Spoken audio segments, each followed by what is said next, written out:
She thought signing the papers would set her free. Instead, it nearly got her killed. Right there in the middle of a Manhattan café, in front of everyone, while her ex-husband smiled. What happened next changed everything. A stranger stood up from the shadows, and in 30 seconds, he said things that made a violent man run. This is the story of Evelyn Hartwell, and the most dangerous man she ever learned to love. If this story moves you, hit that like button and drop the name of your city in the comments. I want to see exactly how far this story travels. Now stay with me all the way to the end. The papers were already signed on her side. Evelyn had done that 2 weeks ago, sitting alone at her kitchen table at 11:30 at night, with a glass of water she never drank, and a pen that kept running out of ink. She'd had to press hard to get the signature out, hard enough that the indentation cut through to the sheet underneath, like the document itself was trying to hold on. Now all she needed was his. That was the only reason she'd agreed to meet Damien Rousseau at Café Blanc on a Thursday afternoon. Neutral ground, her attorney had said. Public place, he can't make a scene in public. Her attorney had never met Damien. Evelyn arrived 12 minutes early, which she knew was a mistake the moment she sat down. Arriving early meant sitting alone, which meant time to think, and thinking was the enemy right now.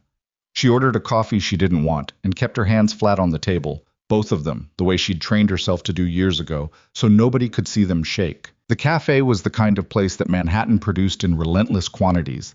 High ceilings, exposed brick softened by climbing plants, servers who moved like they were auditioning for something. The afternoon crowd was the usual mix.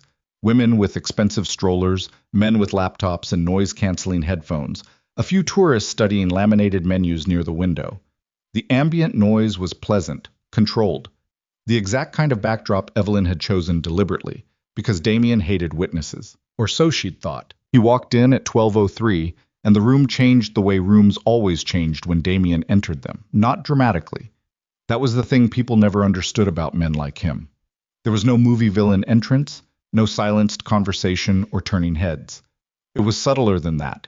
It was the way his eyes moved the second he crossed the threshold, cataloging exits, registering faces, landing on her with the particular brand of attention that had taken her 4 years to recognize as control rather than devotion. He was wearing a charcoal wool overcoat and carrying the kind of effortless confidence that comes from never having been told no by anyone who mattered. He was handsome. He had always been handsome, and Evelyn had spent a significant portion of the last 2 years grieving that fact, grieving the version of him she had believed in, the one that turned out to be a performance. He sat down across from her without saying hello. "You look tired," he said instead. "I have the papers." She pushed the manila envelope across the table before he'd even taken off his coat. "Your attorney already reviewed them. There's nothing left to negotiate." Damien looked at the envelope the way he looked at everything she offered him, like he was deciding whether it was worth his time to accept. He didn't touch it. "I ordered you a water," she said, because silence with Damien was never neutral. Silence was a weapon he wielded better than most people wielded words. "I don't want water."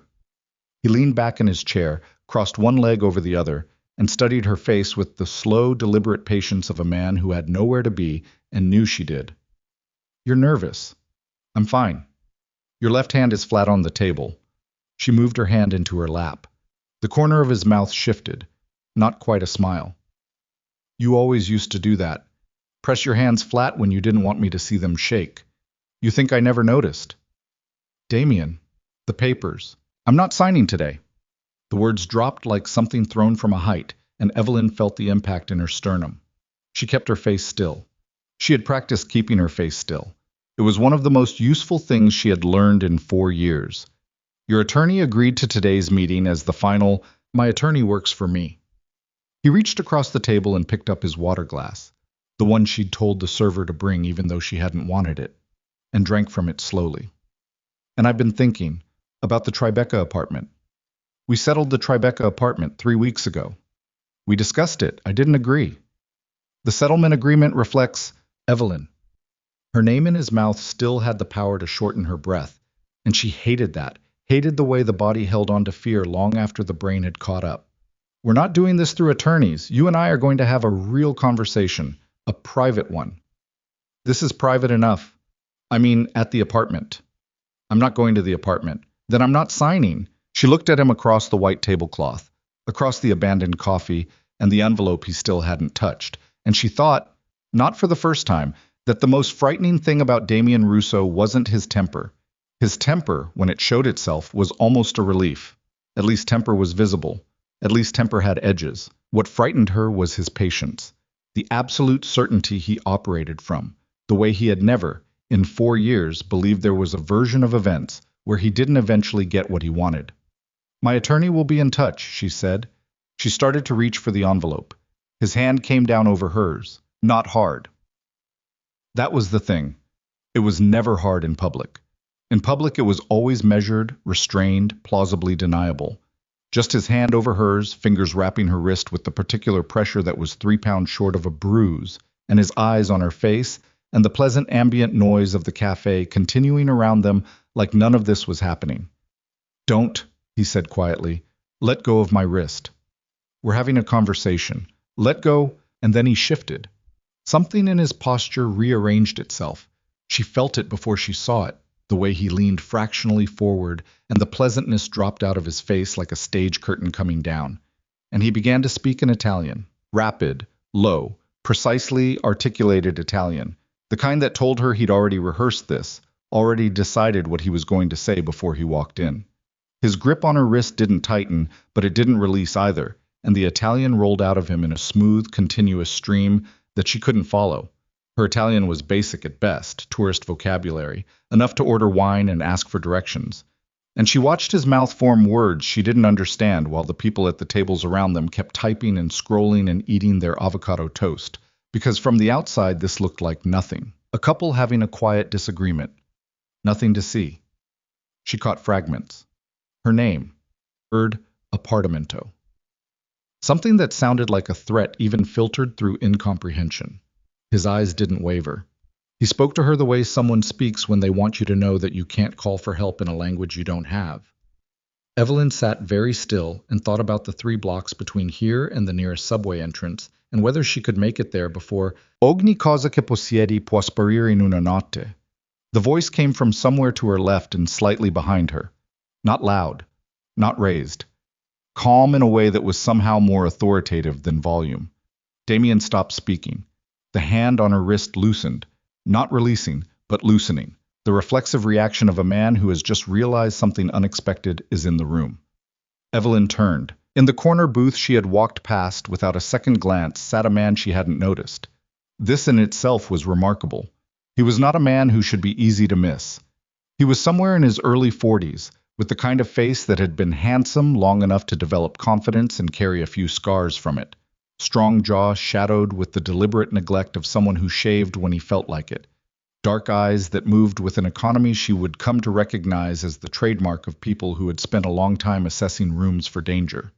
He was in a dark suit that cost more than her monthly rent, and he was holding a coffee cup he had apparently set down at some point in the last few seconds. I was looking at Damien. Not at her. At Damien. With the particular quality of attention that isn't hostility and isn't curiosity and is somehow, for that reason, more unsettling than either. Damien's jaw tightened. "Questo non ti riguarda." The man in the corner booth considered that for a moment. Then he spoke again, still in Italian, still without raising his voice, and whatever he said made the color in Damien's face do something complicated. Evelyn watched it happen. Watched the particular brand of certainty that Damien wore like armor develop, for just a moment, a hairline crack. "He just told you," the man said in English, pivoting without a seam, "that everything you own can disappear in one night." His eyes moved to Evelyn briefly, assessing, not unkind, before returning to Damien. "He also told you, 2 sentences before that he knew where your decorator lived, and that women who cause problems have a way of having their own problems multiply." His voice hadn't changed. Not a tremor, not a rise. "I thought you should know what was actually being said to you." The cafe had gone quiet. Not silent. The music was still playing, some server was still moving between tables in the background. But the ambient social noise, the comfortable hum of people pretending not to listen, had dropped several levels. The couple at the next table had stopped eating. A man with a laptop had slowly, without looking up, closed the lid. Damien released her wrist. He did it the way people relinquish things they plan to take back, deliberately, with a kind of studied composure that was meant to communicate control even in retreat. He looked at the man in the corner booth, and something moved through his face that Evelyn had never seen there before, or had seen so rarely she hadn't catalogued it. Uncertainty. "Sai con ci stai parlando?" Damien asked. Low, controlled, but with an edge underneath it that she recognized. The edge that appeared when he was calculating odds. The man in the corner booth unfolded himself from the seat slowly, unhurried, like a man who has never in his adult life needed to move quickly to make a point. He was taller than she'd registered, and he moved the way certain men move, the ones who have learned that stillness is more dangerous than action. And he crossed the 12 feet between his booth and their table with the unhurried pace of someone taking a walk. He stopped when he was standing beside their table, not between them, slightly to Damien's side. He put his hands in his pockets. "So esattamente con ci sto parlando," he said quietly. Then, in English, "I know exactly who I'm speaking to." A pause, very brief. "The question you should be asking is whether you know who you're speaking to." The silence stretched. Evelyn could feel her own heartbeat in her fingertips. Damien looked at the man for 3 full seconds, which didn't sound like a long time, but was. In that 3 seconds, she watched him make the calculation, the rapid, instinctive cost-benefit analysis of a man deciding whether to escalate or absorb, and she watched the result register on his face before he smoothed it away. He picked up the manila envelope. He stood. He straightened his coat with both hands, 2 deliberate tugs, the small performative rituals of a man reassembling his dignity. He looked at Evelyn one more time, and the look was a promise, the specific, quiet, bottomless kind.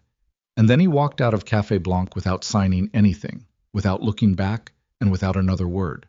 The door settled shut behind him. For a moment, nobody moved. Then the couple at the next table went back to their food, and the man with the laptop opened it again, and the server materialized from somewhere asking if anyone needed anything, and the cafe resumed its performance of normalcy with the practiced ease of a New York crowd that had collectively decided not to have witnessed anything.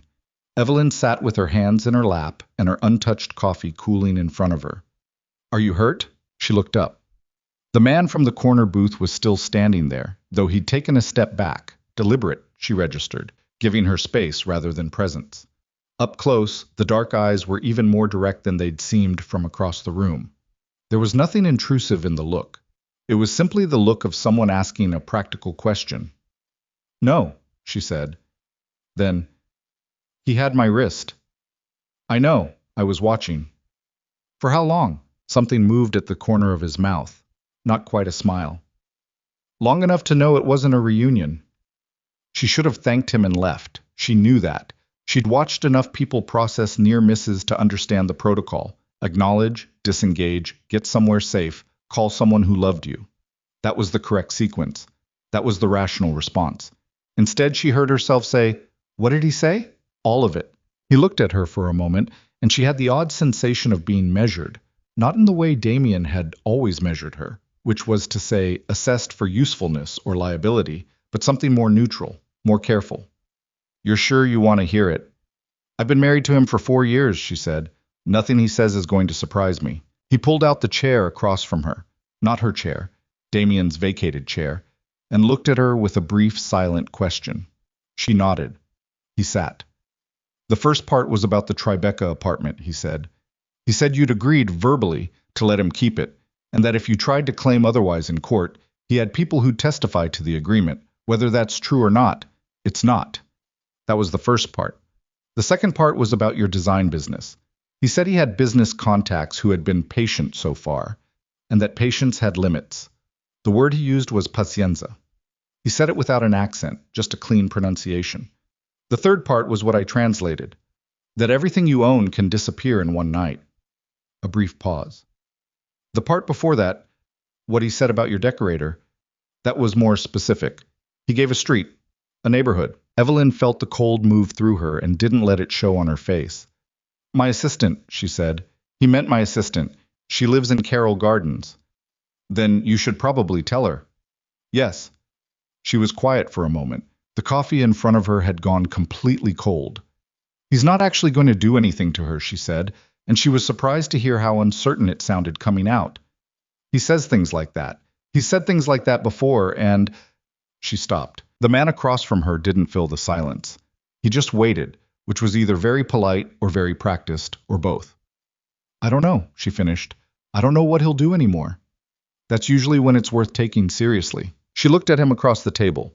This stranger who had done something remarkable and inexplicable, who had stood up from a corner booth in a Manhattan cafe and handed a violent man the surprise of being understood, and who was now sitting across from her with the same calm he'd carried through the whole thing, like none of it had cost him anything.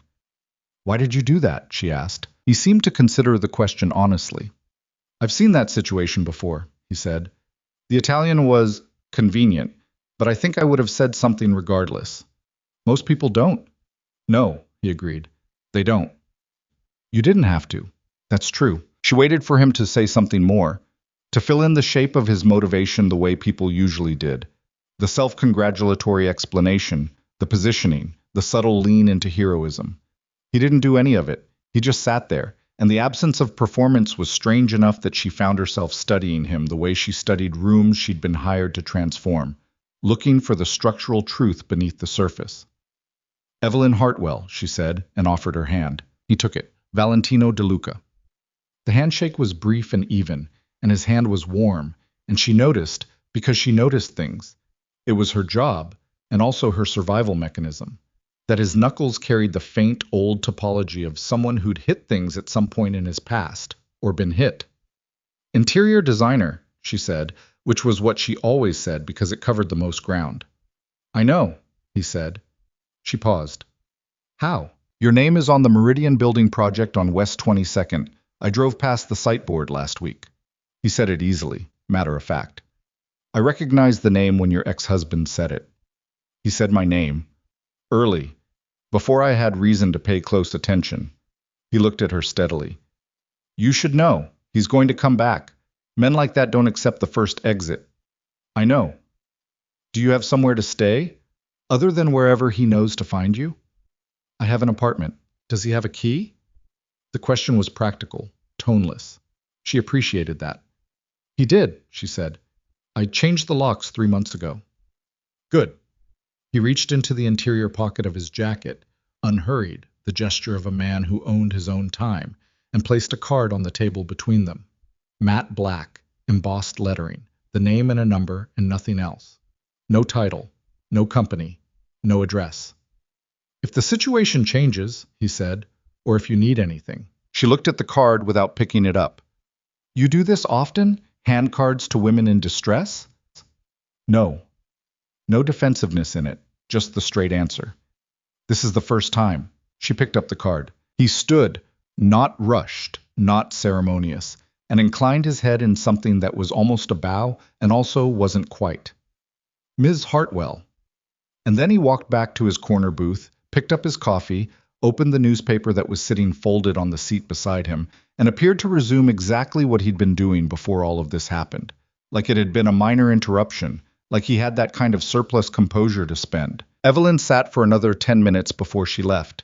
She needed the 10 minutes to get her hands to stop shaking, and the coffee was cold, and she had a 3:15 client call she was going to be late for, and none of that was what she was thinking about. She was thinking about the way he'd stood up. The economy of it, the zero performance, the decision to step into a situation that had nothing to do with him and everything to lose, and the way he'd done it with the contained stillness of someone who had never, not once, not in some fundamental way she couldn't yet articulate, been afraid of anything. She'd been married to a man who performed fearlessness. She was only beginning to understand the difference between performing a thing and simply being it.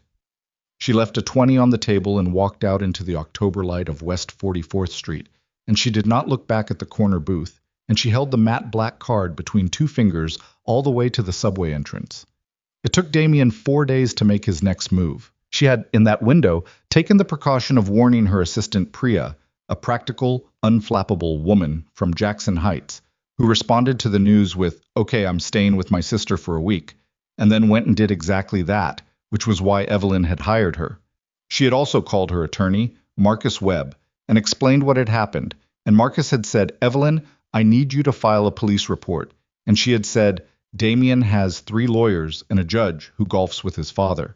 And Marcus had been quiet for a moment and then said, "I hear you," in the tone that meant he didn't have a good counter. She was also working.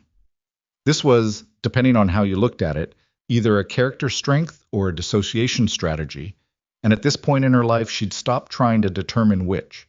She had three active projects: a Soho loft gut renovation, a brownstone gut renovation in Prospect Heights, and the early concept phase of a restaurant space in Midtown that the owners kept changing their minds about. She had a presentation in 2 days. She had contractors to harass and vendors to negotiate with, and a mood board to finish. And she buried herself in all of it the way she'd been burying herself in work for the better part of 4 years, because the work was the one thing that had stayed solid. The work was hers. Damien had never been able to get his hands on it. He'd tried. He had a talent for finding the weight-bearing walls in people's lives and applying pressure to them, and he'd spent 2 years applying pressure to Hartwell Interiors, the offhand criticism in front of clients, the suggestions about her business model that were actually directives, the quiet campaign to make her feel like she was only as good as his money allowed her to be. What he hadn't anticipated was that the work itself didn't care about any of that. A room either came together or it didn't. A client either hired her again or they didn't, and somehow, despite everything, they kept hiring her. The call came on a Tuesday evening, while she was at her drafting table with a cup of cold tea and a set of architectural drawings that weren't behaving. Private number. She answered because she always answered private numbers, on the theory that the things she was most afraid of knowing were the things she most needed to know. Ms. Hartwell. Not Damien. A male voice, accented. Italian, she identified because she'd been listening for Italian since Thursday. Older. Professional in the way that implied profession rather than occupation. My name is Sergio Bianchi. I'm calling on behalf of Mr. DeLuca. She set down the pencil she'd been holding. Mr. DeLuca would like to offer you a commission, the voice continued.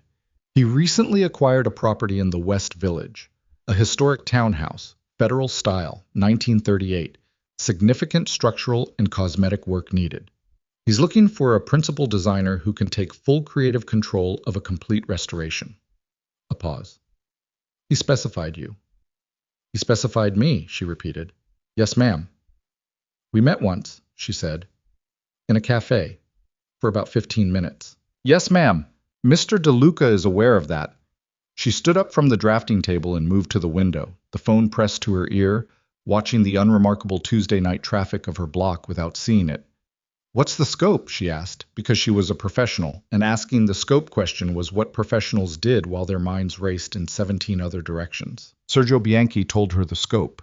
It took several minutes. She made notes on the back of an envelope because the drafting table was too far away, and by the end her handwriting had gotten steadier, and her mind had narrowed to the dimensions of the project, the way it always did when a project was worth taking, and the West Village townhouse was, by any reasonable assessment, extraordinary. Federal townhouse, 4 stories, mid-19th century bones, with decades of inappropriate renovation layered over them. Parquet floors under 3 layers of carpet. Original plaster medallions under dropped acoustic ceilings. A carriage house in the rear courtyard that had been improperly converted and needed to be essentially rebuilt. A rooftop terrace with a collapsed pergola and a view that Sergio described as simply Manhattan. What's the timeline? She asked. Flexible, within reason. Mr. DeLuca would prefer the restoration to honor the original architecture. He has no interest in modernizing for its own sake. What's the budget? Sergio told her the budget. She wrote it down on the envelope and looked at the number for a moment. I'll need to see the property, she said. Of course, Mr. DeLuca can meet you there Thursday morning, 10 o'clock if that's convenient. She thought about Thursday morning. She thought about a matte black card with embossed letters and a man who'd stood up from a corner booth with exactly enough composure to dismantle her ex-husband. She thought about the word Pazienza and Carroll Gardens and a street name she'd written down and then burned in her kitchen sink. 10 o'clock works, she said. The townhouse was on Morton Street, 3 blocks from the Hudson, on a block of the West Village where the trees met overhead, and the building still had the proportions of the 19th century. Wide stoops, tall windows, iron railings with the original patina. Evelyn arrived at 9:55, which was habit, and stood on the sidewalk for a moment before going up the steps. It was, even from the outside, extraordinary. 4 stories of red brick with limestone trim, federal cornice intact, 12 over 12 windows on the parlor floor, Iron railings with a restrained anthemion detail that somebody had painted over, inexcusably, repeatedly, but that the underlying metalwork still held. The stoop was original. The door had been replaced at some point, badly, with something generic, an aluminum frame that made her wince. The brick needed repointing in sections, and someone had installed a window AC unit on the second floor that would need to be removed and the opening properly restored, but structurally, from here, it read as sound. The door is the first thing I'd change. She turned. Valentino De Luca was standing at the base of the stoop, hands in the pockets of a dark coat, looking up at the building with the specific expression of someone who has bought something believing in its potential and is still in the process of squaring that belief with present reality. It's an abomination, she agreed. He looked at her. Something shifted briefly in his face, an acknowledgement, maybe, of the fact that the conversation was going to be direct, and then he climbed the stoop and unlocked the door with a key from his inside pocket. Inside was worse than outside in the way that the inside of a loved but neglected building always was. Dropped ceilings at 8 feet concealing what she could tell, from the proportion of the windows, were 11-foot originals. Carpet.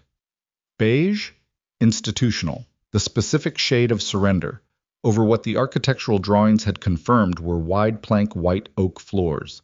A previous renovation had opened the parlor floor inappropriately, removing a load-bearing wall, and someone had corrected it with an intervention that was structurally adequate but aesthetically catastrophic. But the bones. The bones were there. She walked through the first floor without speaking, which was how she always started, moving through a space to feel its rhythms before she began the work of transformation. And Valentino moved with her, or parallel to her, without trying to narrate, which she appreciated. Most clients narrated. They apologized for things that didn't need apology and drew attention to things they'd already decided they wanted changed, preempting the process of discovery. He didn't do that. He moved through the rooms with the same contained ease she'd registered at the café, watching her look at things, apparently content to wait. The kitchen was on the garden level and had been renovated comprehensively, recently, and badly. The bones of the original kitchen were gone, replaced with something that would have looked at home in a suburban New Jersey builder's spec home and was completely incongruous with the building's character. She stood in the middle of it and felt the specific grief of a room that had been deliberately stripped of its history. "The kitchen has to go," she said. "All of it? If you want this house to be what it should be, yes." He was quiet for a moment. "What should it be?" She looked at him across the demolished kitchen. "What it was," she said, "with room to breathe." They spent 2 hours in the building. She made notes, photographed everything, spent 15 minutes in the attic with a flashlight looking at the roof framing, and came down with dust in her hair and plaster on her jacket, and a comprehensive understanding of what the house would cost and what it would become if she did it right. They ended up in the rear courtyard, where the carriage house stood in its state of misguided conversion, the original doors replaced with glass and aluminum, the interior gutted, the hayloft removed. The courtyard itself was paved in cracked concrete over what she suspected was original cobblestone. A plane tree had survived in the far corner, enormous and indifferent to everything that had happened around it. "So," Valentino said. He was leaning against the courtyard wall with his hands still in his pockets, looking at the carriage house. "So," she said, 6 months minimum. Probably 8 if we do the carriage house properly. The budget your man quoted me is adequate but not generous, and I'll need to bring in a structural engineer before we finalize scope because the parlor floor intervention is more complicated than it looks. Can you do it? I can do it. She paused. I should tell you, I'm in the middle of a complicated personal situation. My ex-husband has been... She stopped. Something in her resisted the explanation, the reduced narrative. It may create some complications. He looked at her. I know, he said. She wasn't sure, in the moment, whether he meant he knew about the cafe situation, which he'd witnessed, or whether he meant something else. Something broader. The way he said it had the same quality as his card. Minimal, information complete, not offering more than it needed to. The commission is yours, he said. Whatever you need to do the job right. She looked at the plane tree in the corner, enormous and self-possessed in the October light. I'll have a proposal to you by Monday, she said. She should have left it there. That should have been the end of the first meeting, the professional boundary established, the terms agreed, the work ahead clear and separate from whatever had happened in the cafe. She had managed professional relationships through complicated personal circumstances before. She knew how. What she hadn't anticipated was Damien. She was on Morton Street, 2 blocks from the townhouse, walking toward the subway, when she felt it. The particular sixth sense developed over years of proximity to a man who occasionally followed her, and looked up. The car was parked across the street. Black sedan, tinted windows, engine running. She couldn't see the driver through the glass, but she didn't need to. The car had been there when she arrived. She hadn't registered it then, because there were always cars on Morton Street, and she hadn't been in threat assessment mode, but she registered it now. Her pace didn't change. She had learned not to run. Running gave things away. Her phone buzzed. A text from an unknown number. "Saw you go in. Nice neighborhood. You must be paying well." She put the phone in her pocket and kept walking. The car didn't move. She turned the corner, walked half a block, and called Marcus Webb. "He's having me followed," she said when Marcus picked up. "Evelyn, I need it to stop. I'm going to file the report. Filing the report will take 2 weeks to generate a response, and Damien has—" "I know what Damien has." Marcus's voice was tired in a way it hadn't been 6 months ago. "I need you to be somewhere safe while I do the legal work. Is there someone you can stay with?" She thought about her apartment. She thought about changed locks and a buzzer that Damien had figured out how to bypass twice in the past year. She thought about the text on her phone and the black car on Morton Street and the word Pazienza. She thought about a card in her jacket pocket.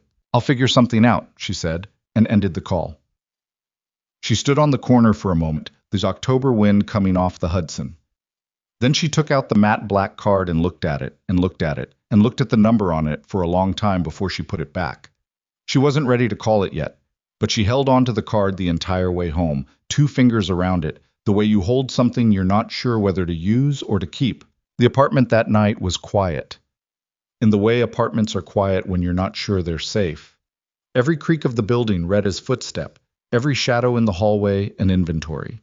She ate standing up at the kitchen counter and worked until midnight on the Morton Street proposal, because work was the armor she knew how to put on, and she needed armor. At 12:43 her buzzer rang. She didn't answer it. It rang again and again. 14 times over the course of 20 minutes, irregular intervals, the rhythm of someone who wasn't leaving. She sat on the kitchen floor with her back against the cabinets and her knees to her chest and the card in her hand, and she did not cry, and she waited. At 1:15 the buzzing stopped. At 1:22 her phone lit up with a message from an unknown number. Different from the afternoons, but the same cadence, the same deliberate intimacy of a man reminding you that he knew where you were. Sleep well. She looked at the card for a long time. Then she opened her phone and she dialed. It rang twice. Ms. Hartwell. Not surprised, not annoyed at the hour. Just present, the voice clear, like he'd been awake. "He's outside my building," she said. "Or he was. He's gone now, but—" "Address," she told him. "I'm sending someone," he said. "Lock your door. Don't open it until you get a call from a number ending in 47. "I don't need—" "Miss Hartwell." A pause, brief and complete. "Let me help." She sat on the kitchen floor with her back against the cabinets, the phone pressed against her cheek, and thought about what letting someone help actually meant when you'd spent 4 years learning that help came with a price, and that the price was always yourself. "Okay," she said. She heard him exhale, quietly, carefully, and something in the quality of that exhale told her that she had just set something in motion that neither of them fully understood yet. 40 minutes later, the number ending in 47 called, and a man named Gio, with a Brooklyn accent and a manner that was both professional and oddly reassuring, confirmed that the sedan had left and that someone would be outside the building for the rest of the night. She slept 4 hours. Better than she'd expected. In the morning, there was an email from Valentino's attorney confirming the commission, the retainer transfer, and a contract for her review. The contract was precise, fair, and remarkably simple. Creative control, approval authority, access to the property at all hours, a provision that her assistant would be credentialed for site access. There was also, at the bottom of the covering email, a single line in a different register from the rest of the document's professional language. "Take the Morton Street project seriously. It deserves to be what it was." She read it twice. Then she opened a new drawing file, set up the Morton Street property dimensions, and started building the first floor from the bones up. Outside, somewhere on her block, She knew there was a car she hadn't asked for, parked where she could call for help if she needed it. She didn't know yet what to do with that feeling. She only knew it was the first morning in 4 years she hadn't woken up afraid. What Evelyn didn't know, what she couldn't have known yet, was that the car outside her building wasn't the only thing Valentino De Luca had set in motion that night, and that the commission, the contract, the line at the bottom of the email, none of it was as simple as professional kindness. The truth about Valentino De Luca was coming, and when it arrived, it would change everything she thought she understood about being saved. The proposal landed in Valentino's inbox at 6:47 Monday morning, 43 pages, including the structural assessment summary, the phased scope breakdown, the material specifications, and 17 annotated reference images she'd sourced over the weekend from the New York Historical Society's archive on Federal Period townhouse restorations. She knew it was thorough to the point of excess. She'd been awake since 4. His response came at 7:12. Approved. When do you start? No notes. No revisions. No pushback on the kitchen gut estimate, which was the line item she'd expected the most resistance on. Just 3 words and the implicit understanding that she was now responsible for something extraordinary and that he trusted her with it without qualification, which was either the most professionally exhilarating thing that had happened to her in years or the most alarming, and she hadn't fully resolved which. She started on Wednesday. The first 2 weeks on Morton Street had the particular quality of early-stage renovations everywhere, controlled chaos, contractor negotiations, the daily archaeological work of peeling back bad decisions to find the original truth beneath them. She'd brought in her structural engineer, a deliberate and unsentimental woman named Carla Torres, who communicated exclusively in load calculations and said things like, "The previous owner hated this building," as clinical observation rather than emotional judgment. Carla spent 3 days in the house and came out with a report that confirmed Evelyn's read. The bones were sound, the subsequent interventions were almost uniformly regrettable, and the restoration was achievable if they were patient and systematic. Evelyn was always patient and systematic. It was the only way she knew how to do anything. What she hadn't expected was how often Valentino came to the site, not intrusively. He never told her what to do, never second-guessed her decisions, never appeared with opinions about tile or paint color the way clients inevitably did once a project was underway. He came in the evenings, usually after the crew had left. She often stayed late because the house was different at dusk, quieter, more itself. And he moved through the rooms with the same quality of contained attention she'd clocked at their first meeting. Sometimes he asked questions. Good questions. The kind that came from actually looking at things rather than performing interest. He asked about the plaster medallions they'd uncovered in the front parlor, intact under 2 layers of paint. He asked about the floor samples she'd pulled up, whether the white oak could be saved or whether they'd need to source new material to match. "It can be saved," she told him, the second Tuesday evening, crouching over a section of exposed floor in the parlor with a flashlight. "The damage is surface level. Someone put a carpet pad down with the wrong adhesive, but underneath," she angled the light. "It's clean." He crouched down beside her to look, closer than the professional distance she'd been maintaining, close enough that she could smell something understated and expensive, and he looked at the floor for a genuine moment before he said, "Good." Just that. Good. Not performed. Not the client speak she was accustomed to. Just a man who was glad the floor wasn't ruined. She stood up. He stood up. They were briefly at the same eye level in the half-dark of the unfinished parlor, and then she stepped back toward her work table and he moved toward the window, and the moment resolved itself into ordinary space. "The crew is making progress on the parlor ceiling," she said. "We found the original cornice line under the drop. It's going to be—" She stopped because she was about to say beautiful, and the word felt too unguarded. "It'll change the room." "Show me." She showed him. She talked him through the ceiling, the cornice, the medallion, the proportions that would open up once the false ceiling came down. She talked about the house the way she always talked about houses she loved, which was to say, without censoring the enthusiasm, because the enthusiasm was part of the work. It was what made the difference between a renovation and a restoration. And he listened to all of it with a focused stillness that made her feel for the first time in years that the things she cared about were worth listening to. She drove home at 9:30 and sat in her car in the parking structure on Bleecker for 4 minutes before she went upstairs, doing the internal accounting she'd gotten into the habit of doing, what had happened, what it meant, what she was going to do about it. What had happened was that she'd spent 2 hours talking to her client about his house, and it had felt nothing like talking to a client. What it meant she wasn't ready to examine. What she was going to do about it was go upstairs, eat something, and work on the Prospect Heights brownstone drawings until midnight. She did all of that. The second time Damien made his move, it wasn't a buzzing intercom. It was a Tuesday, week 3 on Morton Street, and she was at her studio in the garment district doing contractor billing when Priya, back from her sister's, practically vibrating with the need to be useful, knocked on the doorframe of her office with a face that said something was wrong before she opened her mouth. "There's a man downstairs says he's with your ex-husband's legal team." "Which man?" "Young, suit, carrying a folder like it's a weapon." Evelyn set down her pen. "Send him up." The man was young, mid-20s, with the specific brand of aggression that came from being sent to do someone else's dirty work and trying to compensate for it with posture. He placed the folder on her desk with unnecessary firmness. "Ms. Hartwell, my client has become aware that you've entered into a substantial professional engagement while the divorce proceedings are still technically active." She looked at the folder without opening it. "The proceedings are active because your client hasn't signed. My client has concerns that assets, the DeLuca Commission is a professional contract," she said. "It has nothing to do with marital assets, which were settled in the agreement your client has refused to sign. My client's position is that any income generated during the settlement period, tell your client," she said, "to sign the papers." The young man blinked. He'd expected something else, she could tell.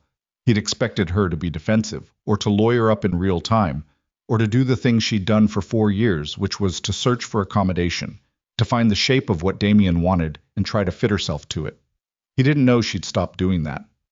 "My client would also like to discuss the Morton Street property," the man said. She went still. "What about it?" "He's expressed an interest in understanding the nature of your relationship with Mr. DeLuca beyond the professional." The sentence was careful, deliberate, the exact calibration of a man who'd been told to imply something without saying it. "Get out of my office," Evelyn said. "Ms. Hartwell, you walked in here without an appointment to deliver implications on behalf of a man who's been having me followed for 3 weeks. Her voice was even. She was proud of how even it was. "You're done here, go." He went. He tried to leave the folder. She pushed it off the desk, and it landed on the floor, and she left it there. She called Marcus. "He's going after the DeLuca contract," she said without preamble. "On what theory?" "Income during proceedings. It won't hold, I know it won't hold, but he can make it messy enough to scare DeLuca off the commission." "Yeah." Marcus was quiet for a second. "Has DeLuca's team been in touch?" "No, not yet." "Evelyn, I need to be direct with you. If Damien files a motion claiming interest in the DeLuca Commission, even a frivolous one, it's going to put DeLuca's name in a legal document. Men like DeLuca don't always love that." She sat with that for a moment. "I know." "You might need to have a conversation with him." "I know." She had the conversation that evening on Morton Street, standing in the stripped-back kitchen with 2 coffee cups from the place on Hudson that she'd started bringing as a ritual of the late sessions. She told him plainly, Damien's attorney had come to her studio. The income during proceedings argument was legally thin but procedurally viable enough to be a nuisance, and his name might end up in a filing. Valentino listened. He was leaning against the kitchen wall, coffee in hand, and he listened to all of it without interrupting, and when she finished, he was quiet for a moment. "Are you asking me to pull the contract?" he said. "No, I'm informing you of a situation that might affect Evelyn." He said her first name, which he hadn't done before, and something in the register of it stopped her. "Are you asking me to pull the contract?" "No," she said. "Then it stays, simple as that. My legal team can handle a nuisance motion. You don't have to." "I know I don't have to." He looked at her with that direct, uncomplicated attention. "The house needs to be finished. You're the one who should finish it." She looked into her coffee cup. "He's not going to stop." "No," Valentino agreed. "He's not. The motion is just the latest version of the same thing. He'll find another angle. He always does." "What does he want?" Not rhetorically. The question of a man who assessed problems practically. "He wants me to know he can reach me," she said. "That's what it's always been about. The apartment, the contracts, the legal motions. They're not really about any of those things. They're about the reach, making sure I know it extends to wherever I go." Something shifted in Valentino's expression. Not anger exactly. Something quieter and more fixed than anger. "He followed you here," he said, "to this street." He had me followed here, yes, 3 weeks ago. Valentino set his coffee cup down on the counter. He said nothing for a long moment, and in the silence she heard the building settling around them. The particular sounds of an old structure breathing, and she watched something move through his face that she couldn't name. You need to not be in your apartment, he said. I have security. Geo is one man, and your building has 3 points of entry I identified in the first 10 minutes. He looked at her. I should have said something sooner. You can't just... She stopped. Where exactly am I supposed to go? He looked around the gutted kitchen, the bare walls, the exposed plumbing that Carla's team had rerouted last week. This house has a functional second floor, he said. 2 rooms, 1 bathroom, all utilities operational. I had it kept livable while the renovation works around it. She stared at him. I'm not suggesting permanence, he said. I'm suggesting safety. You're suggesting I move into your house. I'm suggesting you stop being in a place where he knows exactly how to find you, yes. She turned away from him, which she needed to do, and walked to the window that looked into the courtyard. The plane tree was lit from somewhere below, casting upward shadows, and it looked enormous and very old and absolutely indifferent to the conversation happening inside. I don't take well to being managed, she said. I know. I've spent 4 years being managed by a man who always had an explanation for why he knew what was best for me. I know that too. A pause. This isn't that. Tell me how it's different. She heard him exhale, measured, like a man choosing words with care. He managed you to keep you contained, he said. I'm asking you to move because I don't want you hurt. Those aren't the same thing. She kept her eyes on the plane tree. And if I say no? Then you say no, he said. And I respect it, and I keep Geo outside your building.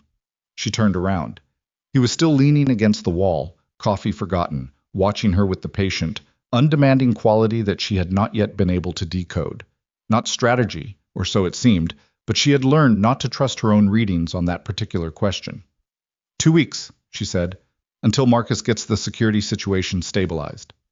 However long you need. She moved into the Morton Street townhouse on a Thursday with 2 suitcases and her work laptop and the particular humiliation of needing to do it at all.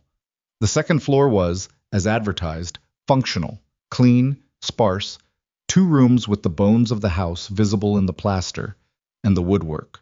A bathroom with a clawfoot tub that had somehow survived every renovation indignity the building had suffered.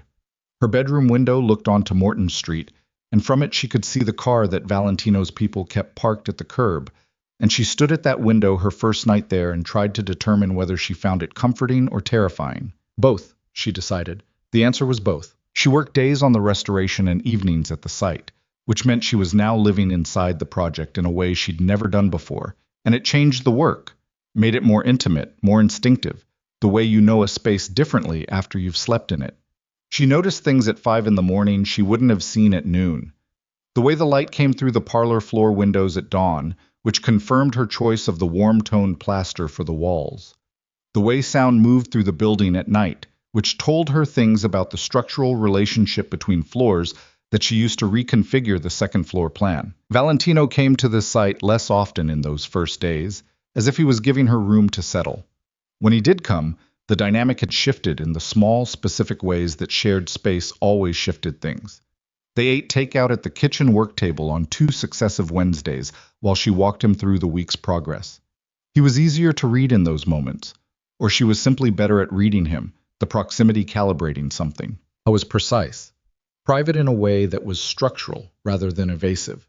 There were things he didn't talk about, not because he was hiding them, but because they existed in a separate compartment of himself, and he'd been keeping them there for a long time.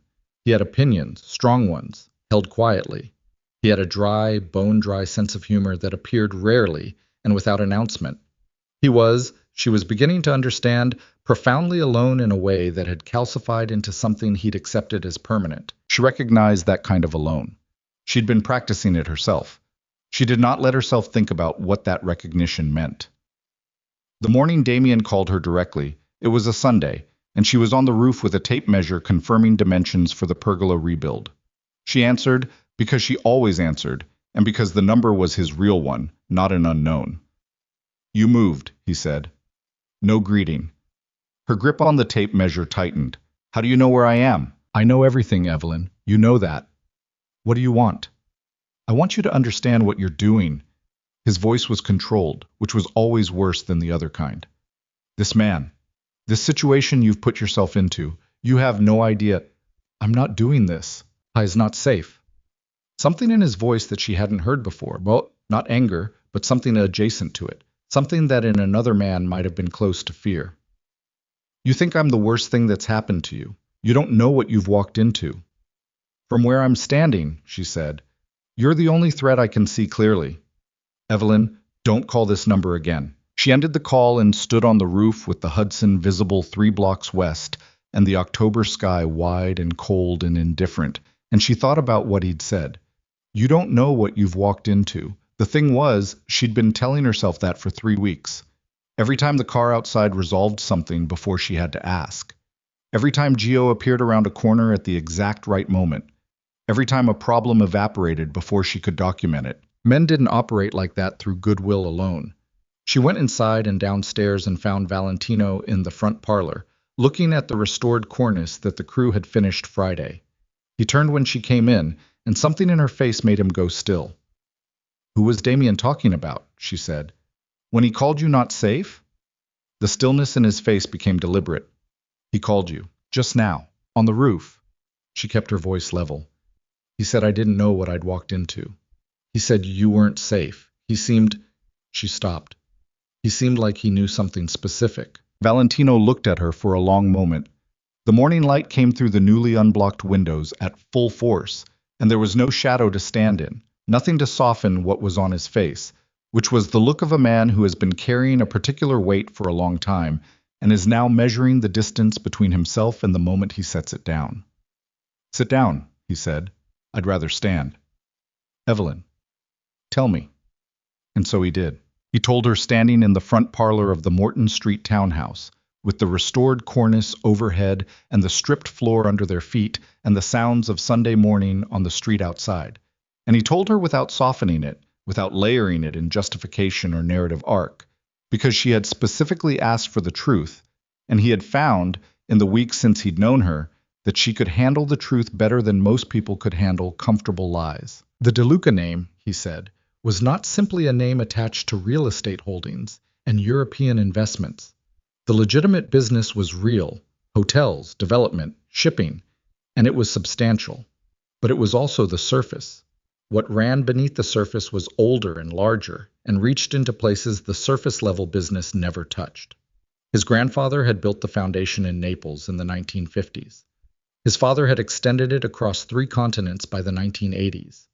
And he, Valentino, had inherited it at 31 when his father died, and had spent 12 years running it, and was, by any reasonable measure, one of the most feared men in organized crime operating in the Western world. He said it the way people say things they have accepted completely, without drama, without apology, without the performance of remorse that would have been dishonest. He said it, and he watched her face, and he waited. Evelyn stood in the middle of the room and did not move. The cornice above her was perfect. She had spent 3 days in an archive finding the original profile dimensions to replicate it exactly, and it was perfect. And outside the window, Morton Street was going about its Sunday business, and she was standing in the house of a man who ran a criminal empire, and she was supposed to... What? What was she supposed to do with that? The café, she said. That wasn't a coincidence. No. You knew who he was. I knew of him. Your name connected it. The commission. The house needed a designer, he said, and I wanted to... He stopped. I wanted a reason. A reason for what? To know you were somewhere safe, he said it plainly, without the inflation of romantic declaration. Just the fact. I didn't know how else to arrange it without arranging it, she said. Yes. She looked at him across the empty room. The man who had sat in a corner booth and stood up when no one else did. The man who sent Gio to her building at 1 in the morning. The man who'd approved 43 pages of restoration proposal without a single revision and told her the house deserved to be what it was. The man who ran a criminal empire and had just told her so, standing in the morning light, because she'd asked. I need to think, she said. I know. I'm not going to make a decision standing here. I'm not asking you to. She walked to the door and she stopped in the doorway, and she didn't turn around. The renovation continues, she said. I'm not walking away from this house. Behind her, she heard him exhale. The same quality as that first night on the phone. The same careful release of something held. Okay, he said. She walked upstairs. She sat on the edge of her borrowed bed in his house and looked at the wall and thought about Damien's voice on the roof. You don't know what you've walked into. And she thought, he was right. She hadn't known. But the thing she sat with, turning it over, examining it from every angle the way she examined a room she was trying to understand, was that knowing it now didn't make her feel the way she'd expected.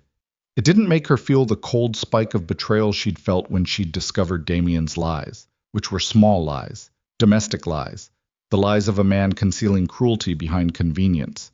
This was not that.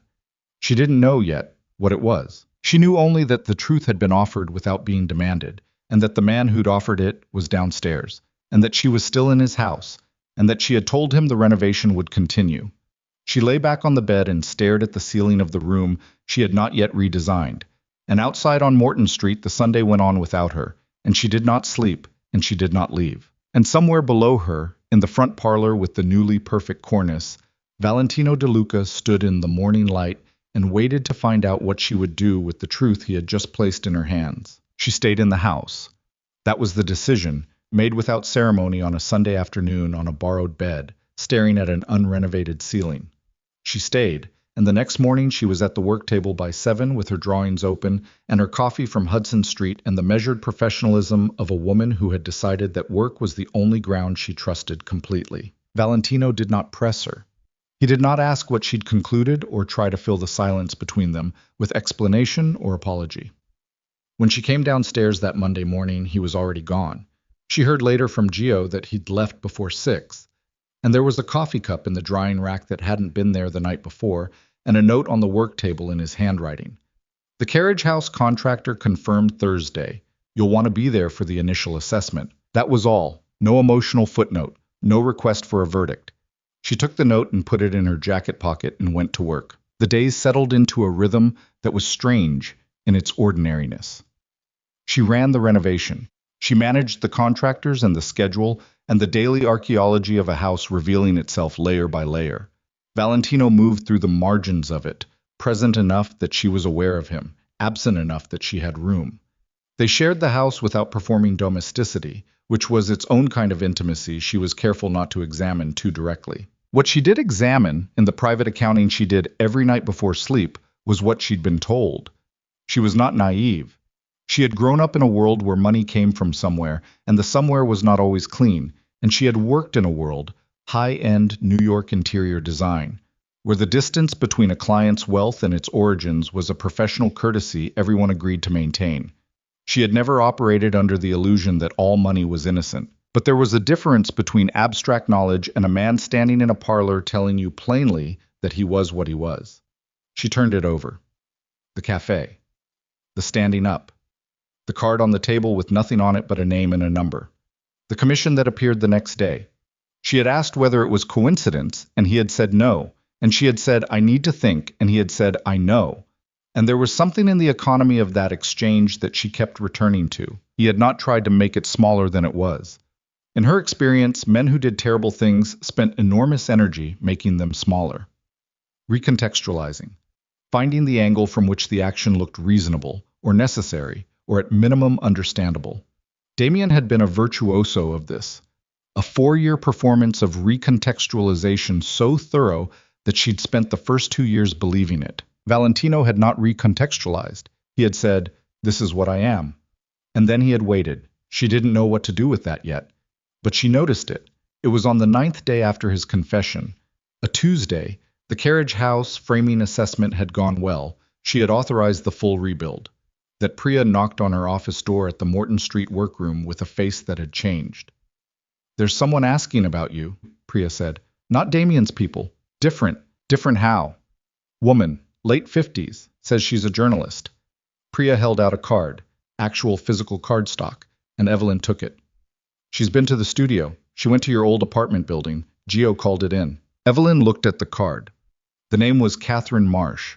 Below the name, investigative correspondent. And below that, the name of a publication she recognized. Not a tabloid, not a gossip outlet, but the kind of long-form investigative magazine that published 20,000-word pieces that took down financial institutions. Something cold moved through her stomach. Where is she now? Gio said she left the building, but she left a message. Priya held out her phone. A voicemail played on speaker. A woman's voice, measured and professional, the kind that had spent decades asking questions people didn't want to answer. Ms. Hartwell, my name is Catherine Marsh. I've been investigating the DeLuca organization for approximately 14 months. I understand you've recently entered into a professional and personal relationship with Valentino DeLuca. I want to be straightforward with you. What I'm about to publish will affect you, and I think you deserve to know what's coming before it does. Please call me. The voicemail ended. Priya was watching her face. Evelyn handed back the phone. Don't call her back yet, she said, and don't tell anyone she called. She meant Gio. She meant the people Valentino paid to know things. Priya understood. Okay. Evelyn sat at her work table for a long time after Priya left, looking at nothing, feeling the specific chill of a situation developing its own momentum regardless of her choices. She called Catherine Marsh from a payphone on West 10th Street. There were two left in the West Village. She'd noted them months ago, the strange anachronism of them, and now she was standing at one with a handful of quarters and the cold November air on the back of her neck. Marsh answered on the second ring. I won't meet you anywhere that can be connected back to him, Evelyn said, without identifying herself. A pause.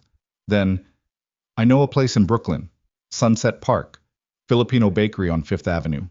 Tomorrow at 9. I'll be there. She hung up and walked back to Morton Street and spent the evening on the parlor floor plaster schedule with the tight, deliberate focus of a woman not thinking about what she was doing. The bakery was warm and smelled of bread, and the glass case held things she didn't look at. Catherine Marsh was already there, a trim woman with gray-streaked hair and the kind of face that had been looking at difficult things for so long. It had achieved a settled neutrality, neither hard nor soft. She had a manila folder in front of her and a coffee she'd barely touched. They sat across from each other in the back corner booth, and Evelyn kept her coat on. I want to be clear about something before you show me anything, Evelyn said. I'm not a source. I'm not asking you to be. Then what are you asking? Nothing yet. Marsh folded her hands on top of the folder. I want to show you something, and I want you to understand what it means. Show me. Marsh opened the folder. The first document was a financial network diagram. The kind of thing that took months to build, branching and rebranching, company names in boxes connected by lines coded in different colors. Evelyn recognized the DeLuca name in several boxes, recognized the hotel and shipping operations she'd been told about. But the diagram extended far beyond those into a network that was dense and extensive and went places she couldn't follow without knowing the key. I'm not a financial investigator, Evelyn said. I know. Keep going. The second document was a photograph. She looked at it and felt the cold in her stomach again, deeper this time. It was a surveillance photo, slightly grainy, of Valentino coming out of a building she didn't recognize. Eastern European architecture, she noted automatically, the part of her brain that cataloged buildings never fully offline, with two other men, one of whom was identified in a handwritten note at the bottom of the photo with a name she didn't know and a designation she did. Interpol watch list, category A. The third document was a list of names. She scanned it and stopped at the fourth name from the bottom. Damien Russo. She looked up at Catherine Marsh. He's in the network, Marsh said. Has been for 3 years. Mid-level, money movement, nothing operational. But your ex-husband has been cleaning DeLuca organization money through a series of shell real estate transactions. Tribeca. Midtown. 2 properties in Miami. The room was very quiet. Someone behind the counter dropped something metal, and the sound rang out and receded. The Tribeca apartment, Evelyn said, was almost certainly purchased with laundered funds, with Damien Russo as the instrument. Marsh watched her face. He's not going to tell you that, and DeLuca is not going to tell you that. Evelyn looked at the list. Damien's name. 3 years. Money movement. Damien doesn't work for Valentino, she said. It wasn't a question exactly, but it wasn't a statement either. He's a contractor, insulated. He probably doesn't know the full scope of who he's working for. Marsh paused. But DeLuca's people know who Damien is. They knew before the café. The café. She looked at the documents in front of her and rebuilt the sequence with the new information the way she rebuilt rooms, removing what didn't belong, finding the original structure underneath. Valentino in the corner booth. Already there. Already watching. A private number. A restaurant that cost $300 for lunch. A table in the corner where you could see the door. Damien's name on a list of people who moved money. I knew who he was. Your name connected it. He wasn't there by accident, she said. We don't know why he was there specifically that day, Marsh said carefully, but we know he had reason to monitor Damien Russo. So when he stood up, he may have had any number of motivations, Marsh said. I'm not here to tell you his intentions were false. I can't know that. But you walked into a situation with incomplete information, and what's about to be published is going to make your name adjacent to all of this. The commission, the townhouse, the fact that you're living there. Marsh pulled one more document from the folder. This ran in a European financial trade publication 3 weeks ago. It's preliminary, not our piece, but it names the Morton Street townhouse as a DeLuca acquisition with, quote, unclear operational purpose. Evelyn took the printout, read it, put it back on the table. When does your piece run? She said. 6 weeks, possibly less, depending on what we finalize. And my name is in it. I can't remove it, but I can control the framing, and I wanted you to have the chance to meet. I need to go, Evelyn said.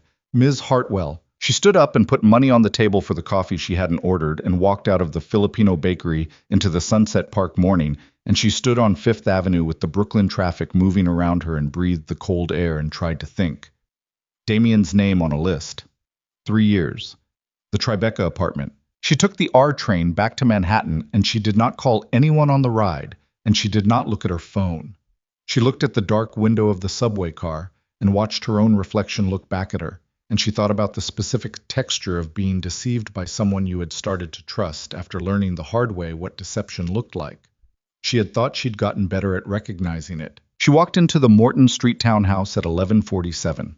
Valentino was in the study on the 3rd floor, the room they'd decided to keep as a working library, the original shelving being carefully restored. And he was on the phone, and he looked up when she appeared in the doorway and said something brief in Italian to whoever he was talking to and ended the call. He read her face immediately. She could tell the specific recalibration, the shuddering of a man registering that something has happened. Damien Russo has been moving money for you, she said, for 3 years. The silence that followed lasted 4 seconds. She counted. Sit down, he said. I don't want to sit down. I want you to tell me I'm wrong. He looked at her and did not tell her she was wrong. You knew who he was, she said, before the café. You knew his name because it was on your ledger. It's not that. Don't! The word came out harder than she intended. Don't qualify it. Tell me what's true. He set down his phone. He was still. Not the performing calm stillness of a man buying time, but the deeply ingrained stillness of a man who had long ago trained himself to be unreadable under pressure.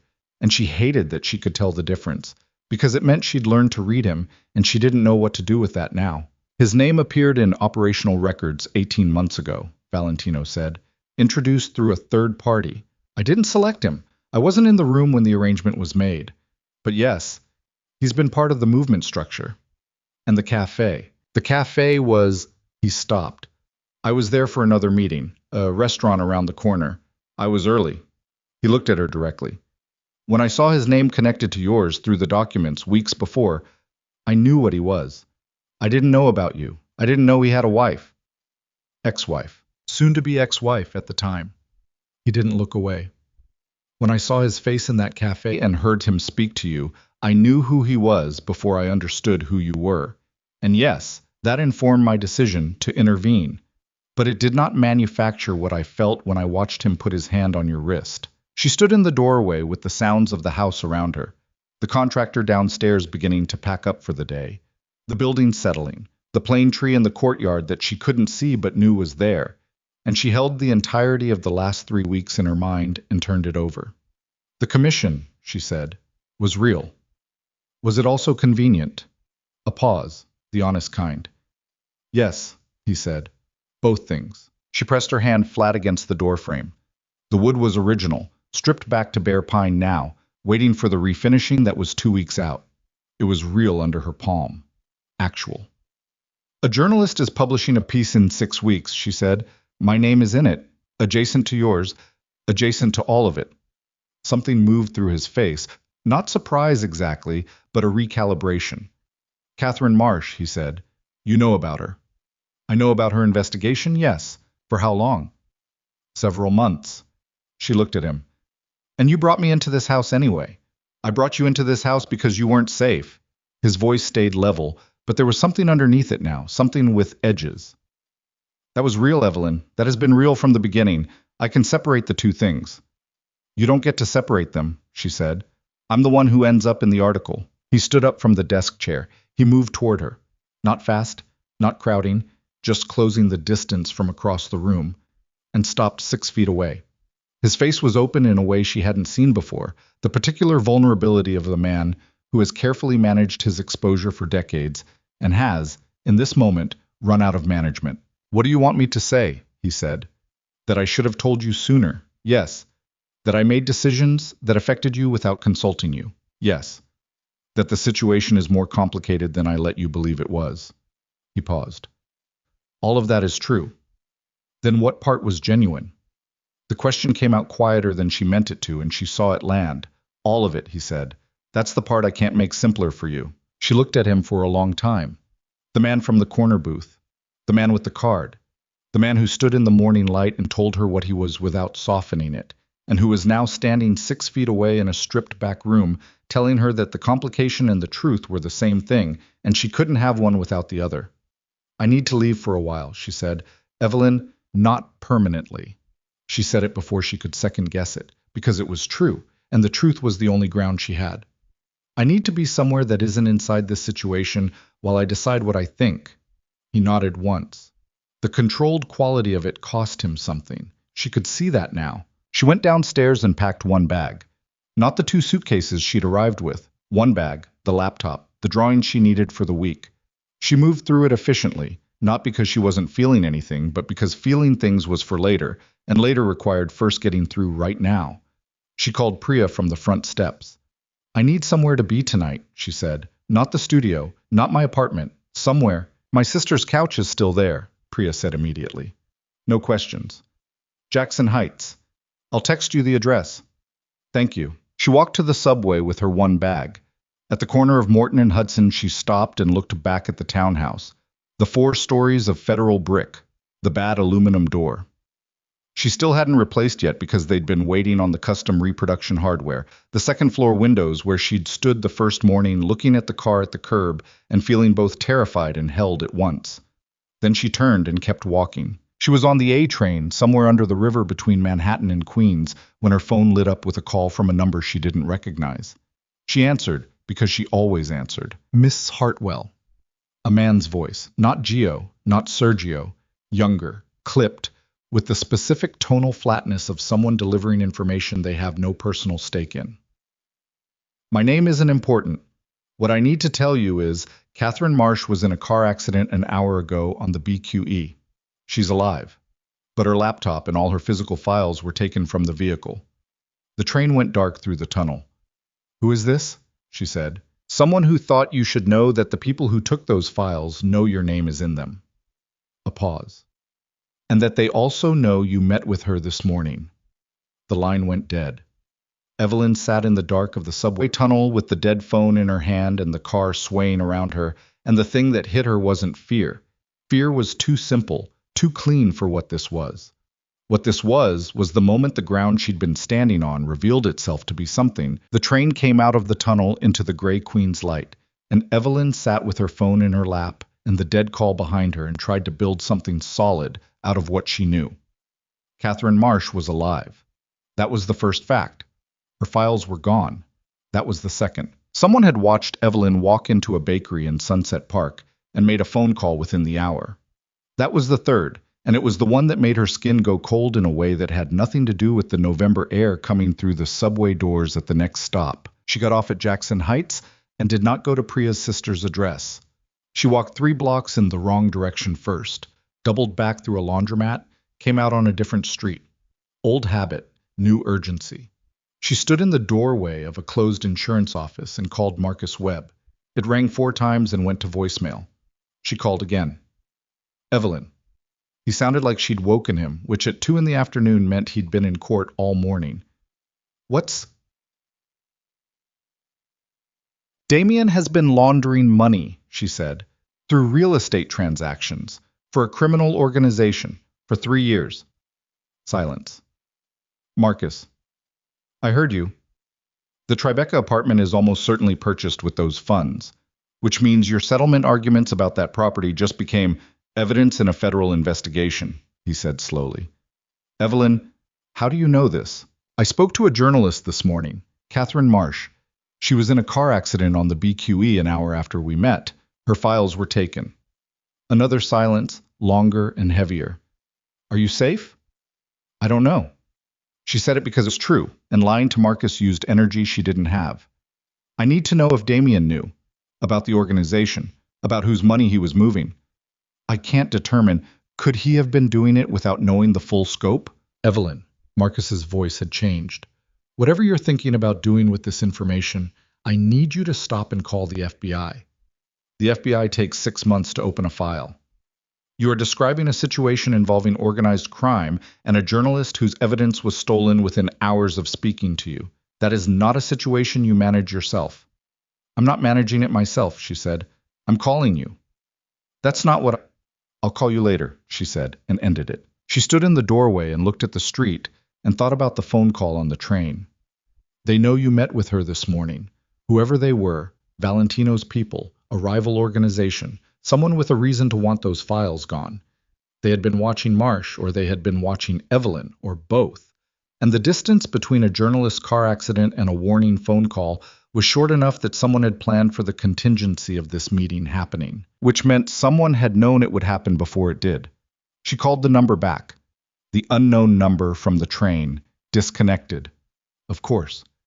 She put the phone in her pocket and stood very still and made herself think past the cold in her chest, past the noise, to the structural question underneath all of it. Who benefited from those files disappearing? Valentino, obviously. His organization, obviously. But Valentino had known about Marsh's investigation for months. He'd said so, standing in the Morton Street study, and if he'd wanted the files destroyed, he'd had months to arrange it. The timing was specific. The timing followed her meeting with Marsh by exactly the window it would take to act on surveillance already in place. And then there was the phone call warning her. That detail didn't fit the profile of someone trying to bury the story. You didn't warn the woman whose name was in the files if your goal was containment. She started walking toward the subway again, not toward Jackson Heights, back toward Manhattan, because there was only one conversation she could have that would give her the actual ground truth, and she'd been walking away from it for 2 hours, and she was done walking away from things. The Morton Street townhouse was quiet when she arrived. The contractor's van was gone. The street was the ordinary late-afternoon version of itself. Dog walkers, a delivery bike, 2 women pushing strollers side by side. She went up the stoop and used her key and closed the door behind her. Valentino was in the front parlor. I was standing at the window, phone in his hand, and he turned when she came in and something in his face resolved. A tension releasing, brief and involuntary, before he composed it again. Someone called me on the train, she said. An unknown number, told me about Marsh. I know. You know about the accident? I know about the accident. He set his phone down on the windowsill. I've been trying to reach you. Who took the files? He looked at her and she saw him make the decision. The specific internal movement of a man choosing to stop managing the information and simply give it over. Damien, he said. She heard the word and felt something in her chest go very still.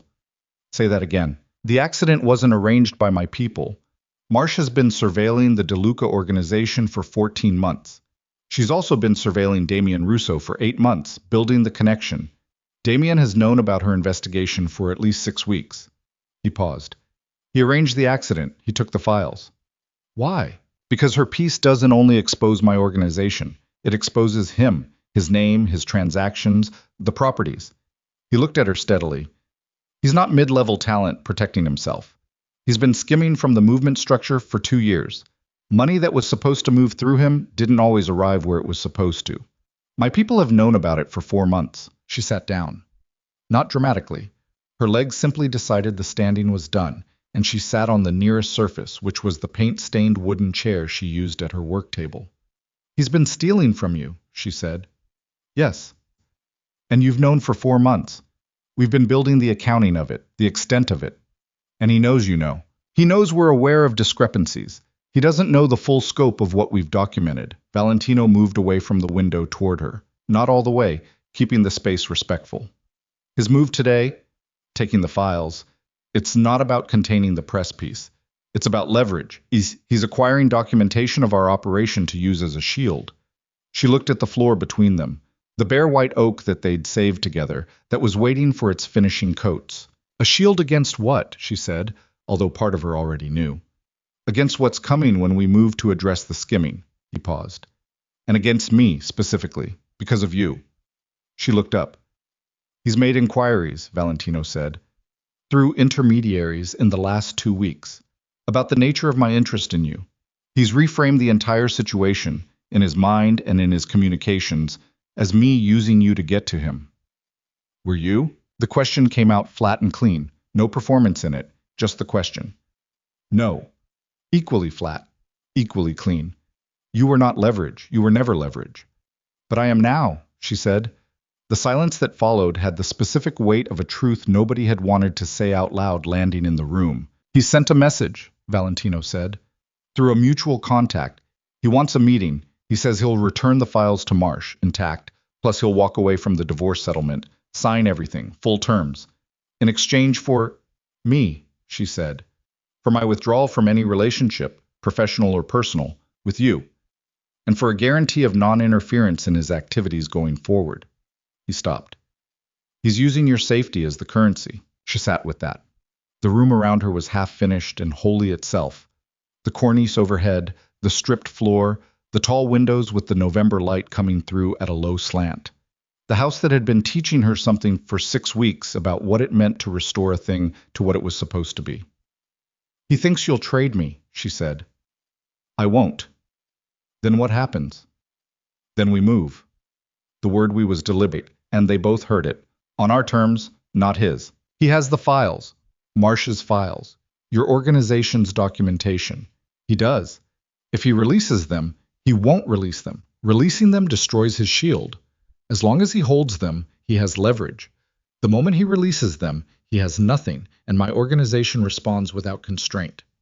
Valentino's voice was calm with the calmness of a man explaining a game he'd played enough times to know every move. He needs the files to remain a threat, which means he needs a meeting. You're going to the meeting? Yes. And Damien walks in thinking he has everything he needs to end this. Yes. She stood up. I'm coming. No. Valentino, you are not coming to a... He arranged a car accident today. Her voice came out harder than she expected. He's been having me followed for a month. He showed up at my building at 1 a.m. He threatened my assistant by street address. She stepped toward him, closed 2 of the feet between them. If this meeting happens without me, he walks out of it still believing I'm the variable that decides everything. The thing that can be traded or withheld or threatened. I need to be there to tell him myself that I'm not. Valentino looked at her. His jaw was tight. Something moved behind his eyes. Not reluctance, she realized, but a specific fear. The controlled version of it. The kind that lives in someone who has lost things before and knows what the feeling precedes. The location he proposed, Valentino said finally. The Tribeca apartment. His ground. He thinks. Then we make it ours. The meeting was set for 10 the following morning. She slept 4 hours, which was 3 more than she expected, and was at her work table by 5 doing nothing useful on the Morton Street drawings, and knowing she was doing nothing useful and doing it anyway, because the alternative was sitting in the dark, thinking about the Tribeca apartment, and the files and the specific look on Damien's face in the café when he'd lost control of the situation. The look of a man who intended to recover it. At 7.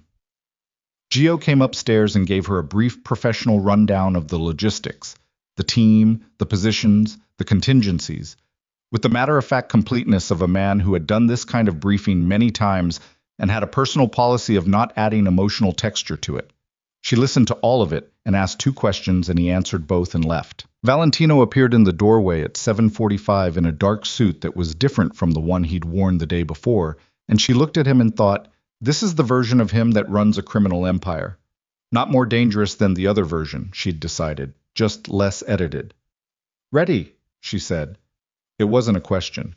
You don't have to. I know. She picked up her coat. Let's go. The Tribeca apartment was on Franklin Street, Fourth floor of a pre-war building with the kind of lobby that cost more to maintain than most apartments cost to rent. Marble floors, brass fixtures, a doorman who recognized Valentino and did not react, which told her that Valentino had been to this building before, that the address in the DeLuca operational records was not abstract. The elevator was original, slow and rattling in its shaft. They rode it without speaking. Evelyn watched the brass arrow above the door move between floors and felt her heartbeat in the specific way it announced itself during things that mattered. The door to the apartment was open, not ajar. Open.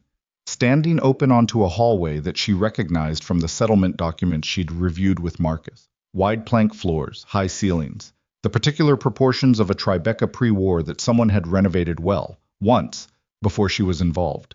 Damien was standing in the center of the living room. I was dressed the same way he always dressed. Charcoal suit, composed, the performance of containment. But something was different. It took her 4 seconds to identify it. He was afraid. Not visibly. Not in any way that the undiscerning eye would catch. The posture was the same, the jaw was set. But she had spent 4 years inside the micro-expressions of this man, and she could read the fear under the surface of him like she read structural damage under cosmetic renovation. He looked at her first, then at Valentino. "You brought her," he said. "I came," she said. "Those are different things." His eyes came back to her. Something moved through them. Not the controlled fury she'd braced for, but something more complicated. "You don't know what he is," Damien said. "I know exactly what he is," she said. "He told me himself." "Then you know—" "I know what you are too," she said. "I know about the skimming, the movement structure, the money you took that wasn't yours to take." The apartment went very quiet. Damien's jaw tightened by 1 degree. "You've been busy." "You arranged a car accident yesterday," she said, "for a journalist. You took her files." "Protecting myself." "From what? Your own ledger?" She took 1 step further into the room. Her heart was loud, but her voice was steady, and she held on to that. "You've been stealing from the DeLuca organization for 2 years and using the threat of exposure as a shield. And you've been using me as the other part of that shield, because you think he cares about you?" The words came out fast, the first crack in the composure. He looked at Valentino. "You think any of this is—" "Give back the files," Valentino said. His voice was quiet and level, and it landed in the room like something dropped from a great height.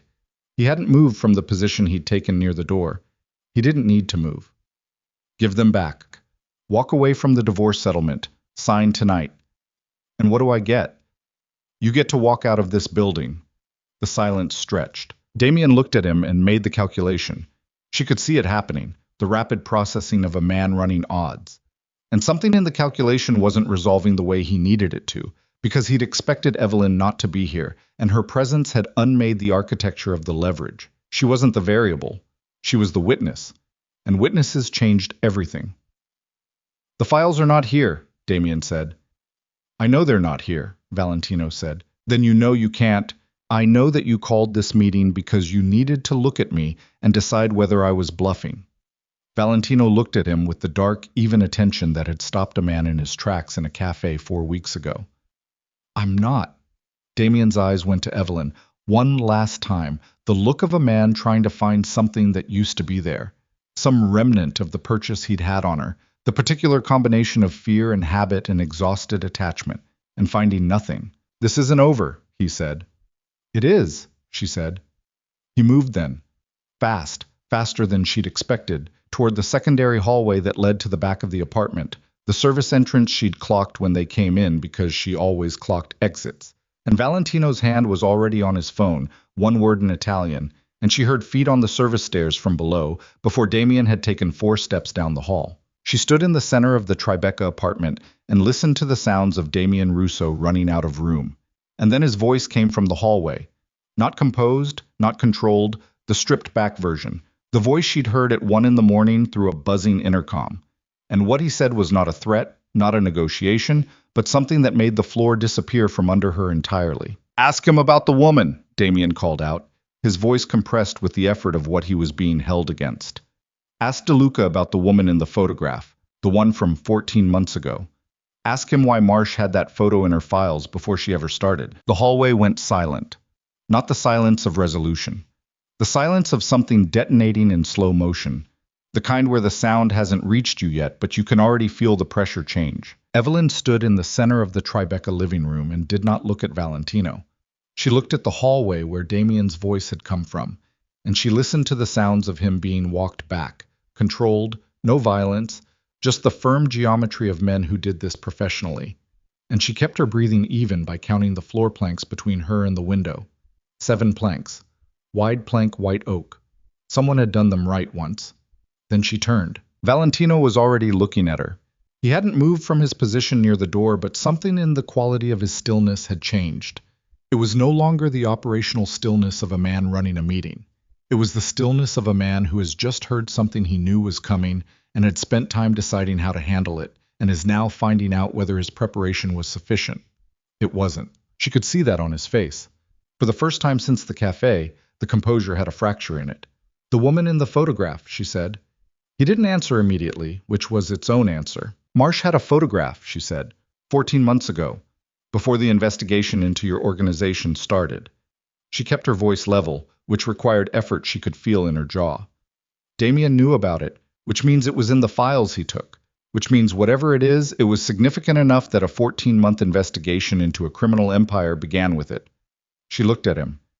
"Who is she?" Valentino moved to the window, not away from her. She didn't read it as retreat, but the movement of a man who needs 4 seconds and takes them honestly rather than filling them with noise. He looked at the Franklin Street traffic below, and then he turned back. "Her name was Sofia Caruso," he said. "She was 29. She was a financial analyst working for a legitimate firm that had, without her knowledge, been used as a vehicle for money movement by my organization. When the arrangement was discovered internally by my organization, she had documented enough of the transaction trail to constitute a serious exposure." He stopped. "The decision about how to manage that exposure was made by my second-in-command, a man named Rinaldi, without my knowledge or authorization. Evelyn waited. She died," he said. "It was presented to me as an accident, a fall. Her apartment in Midtown, 14 months ago."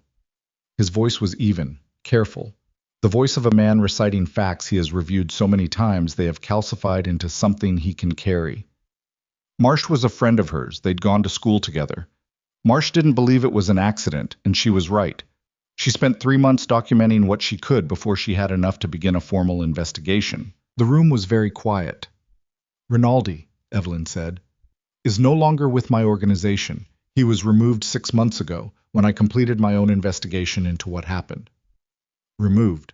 He's alive," Valentino said, "in a location where he won't be making decisions that affect anyone ever again." He paused. "I want to be precise with you. My organization has done things I cannot defend. I've made decisions I've had to live with. But what happened to Sofia Caruso happened without my knowledge and against every line I've held for 12 years. And when I found out what Rinaldi had done, He stopped. The controlled quality of his voice had developed a roughness at the edge of it. "I couldn't undo it. I could only make sure it didn't happen again." She stood with all of it, the full weight of it. A 29-year-old woman who'd been in the wrong financial firm at the wrong time. A friend who'd spent 14 months turning grief into investigation, files in a stolen laptop, a car on the BQE. "Marsh knew," Evelyn said, "when she met with me. She wasn't just showing me financial documents. She was trying to decide whether to tell me about Sofia. Probably. She was protecting me. The recognition of it was sharp and clean. She was a stranger, and she was trying to protect me from walking further into something she'd spent over a year watching destroy people." Valentino said nothing. There was nothing to say. She picked up her coat from the arm of the chair where she'd set it. She put it on. She did it button by button, slowly, because her hands needed something mechanical to do while her mind did the harder work. "I need to see Marsh," she said. "Evelyn, not for the investigation, not to give her anything to publish." She looked at him. "Because she was Sofia Caruso's friend and someone put her car into a guardrail on the BQE yesterday, and she woke up alone, and I'm the only person outside of your world, and Damien's who knows the whole shape of this." She picked up her bag. "She deserves to know the files are coming back." He looked at her for a long moment. "Damien is going to sign the settlement," he said. "The files are being returned to Marsh tonight. I'll have Sergio coordinate with a neutral intermediary so there's no DeLuca fingerprint on the return. And Damien. He'll be strongly encouraged to leave New York. He has a property in Lisbon he's never used. The economy of the phrasing told her everything it needed to about the nature of the encouragement. He won't come back. And the skimming, the money he took, that's an internal matter. Is he safe? She asked it not because she wanted Damien protected, but because she needed to know the full shape of what was happening. When he leaves. Valentino looked at her with an expression she couldn't fully decode, something between respect and pain. Yes, he said. He's safe. She nodded once. Then she walked out of the Tribeca apartment, down the original elevator with the brass arrow, through the marble lobby, and past the impassive doorman, out onto Franklin Street where the November morning was cold and flat and real. She called Marcus from the sidewalk. It's over, she said when he answered. Define over. He's going to sign, full terms, all of it. You'll have the paperwork tonight or tomorrow morning. Marcus was silent for a moment. How? Don't ask, she said. Just make sure the settlement is airtight when it lands. Another pause. Are you all right? She looked up at the pre-war facade of the building she'd just walked out of. The limestone trim, the original casement windows on the upper floors, someone's terrarium visible on a fourth-floor windowsill, improbable and alive. I'll tell you when I know, she said. She found Catherine Marsh at Lenox Hill Hospital on the Upper East Side. Second floor, a room at the end of a corridor that smelled of antiseptic and the specific institutional exhaustion of a hospital in winter. Marsh was sitting up in bed with a laptop that was not hers, borrowed or hospital issued, and a bandage along her left forearm and a cut above her eyebrow that had been closed with 3 small strips of tape. She looked at Evelyn in the doorway without surprise. You came, she said. The files are being returned tonight, Evelyn said. Intact, through a neutral intermediary. You'll have everything you had before. Marsh looked at her for a long moment. Her eyes were the kind of tired that went past physical. DeLuca. The return has no fingerprints on it. You can publish whatever you had. I'm not here to ask you not to. Then why are you here? Evelyn sat down in the visitor's chair without being invited and looked at the woman in the hospital bed. The woman who'd spent 14 months building a case out of grief for a friend, who'd driven to a bakery in Sunset Park and laid documents on a table for a stranger because she'd thought it was the right thing to do. Sophia Caruso, Evelyn said. Evelyn. Something moved through Marsh's face. The investigative neutrality cracked, briefly, like a surface that's been held under pressure for a long time, and finally meets the specific touch that registers. You know about her? Yes. From him? Yes. Marsh looked at the ceiling for a moment, the particular look of someone counting something internal. She called me 2 days before, she said. She said she'd found something at work she didn't understand and she was trying to figure out what it meant. She stopped. She was methodical. She didn't panic. She was trying to understand it before she decided what to do about it. A pause. She didn't get the chance. I know, Evelyn said. The man who made that decision has been removed from the organization. He won't make another one. That's not justice. No, Evelyn agreed. It's not. The room held that truth between them without either of them trying to make it smaller. DeLuca didn't order it, Marsh said. It wasn't a question. The months of investigation had brought her to that conclusion before Evelyn arrived.